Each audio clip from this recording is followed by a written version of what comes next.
Buongiorno a tutti, oggi voglio farvi vedere come produco il mio bagno schiuma partendo da una saponetta.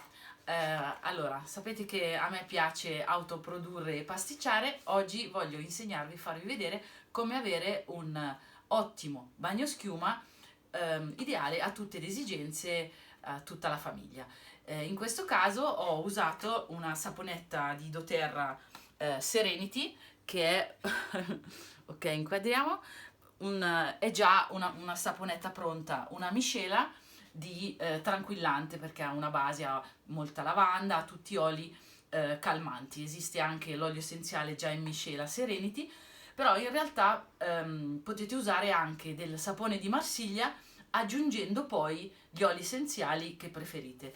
In questo caso oggi ho usato la saponetta Serenity. La saponetta Serenity pesa 113 grammi, quindi ricordatevi che la proporzione è sempre 1 a 10, quindi dovete preparare 1 litro 130, o se la saponetta per esempio è da 200 grammi, 2 litri di acqua bollente, che non calda calda ma non proprio bollente. Poi, come vedete, ho grattugiato con una semplice grattugia da cucina la mia saponetta Serenity. Come vi dicevo, potete anche grattugiare del semplice sapone di Marsiglia e poi aggiungere in seguito gli oli essenziali che preferite. Quindi andiamo ad aggiungere piano piano l'acqua calda nel vostro sapone. Poi nel frattempo poi vi servirà un mixer, quindi già io lo uso anche un po' per mescolare, il mio mixer apposta per i saponi, ma potete tranquillamente usare quello che usate in cucina. Ok, adesso l'acqua, vi dicevo, non deve essere caldissima perché dovete poter fare anche, è un po' calda, questa manovra, quindi andrete piano piano a far sciogliere prendiamo un cucchiaio, serviva un cucchiaio, ecco, perché magari era un po' calda solo con le mani. Andate pian pianino a far sciogliere il vostro sapone. Ok, ci vorrà un attimino. Ok, vedete già il sapone si sta sciogliendo, ha un bel colore, comincerà a prendere il classico color lilla di doTERRA. Vi ricordo che c'è la miscela Serenity, che sarà un sapone tranquillante. Io ho usato questa perché mi piace farmi la doccia o il bagno soprattutto alla sera, quindi è una miscela che proprio dà calma, tranquillità, anche molto indicato per il bagnetto per i bambini più piccoli o assolutamente dopo una giornata stressante di lavoro.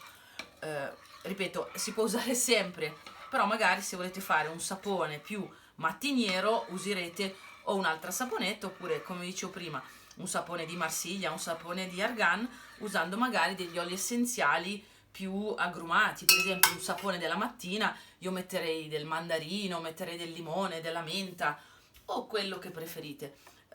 Insieme parliamo tanto degli oli essenziali, del loro utilizzo, quindi possiamo essere molto molto specifici sul sapone da usare. Ok, il sapone si è quasi sciolto, procedo con la seconda fase, che è quella di mix. Guardate, già sta cominciando a cambiare la consistenza. Do dei piccoli colpetti perché questo mixer non posso scegliere la velocità.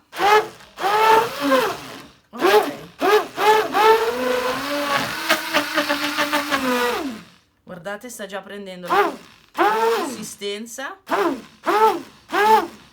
Ecco, praticamente è già pronto. Ok, adesso io poi darò altri colpetti, ma per esigenze di video mi fermo qui. Se infilo la mano praticamente non c'è già più sapone. Adesso vi sembrerà molto liquido, ma poi raffreddandosi non ci sarà, sarà un pochettino, diventerà cremoso. E andiamo ad aggiungere un olio. In questo caso io aggiungo l'olio frazionato di cocco perché è un olio molto leggero. Mettiamo 3, 4, 5, una ventina di gocce, diciamo che è l'equivalente di un cucchiaio. Se lo volete un pochettino più nutriente, se avete la pelle che tende a essere un po' secca, come nel mio caso ne aggiungete un pochettino di più.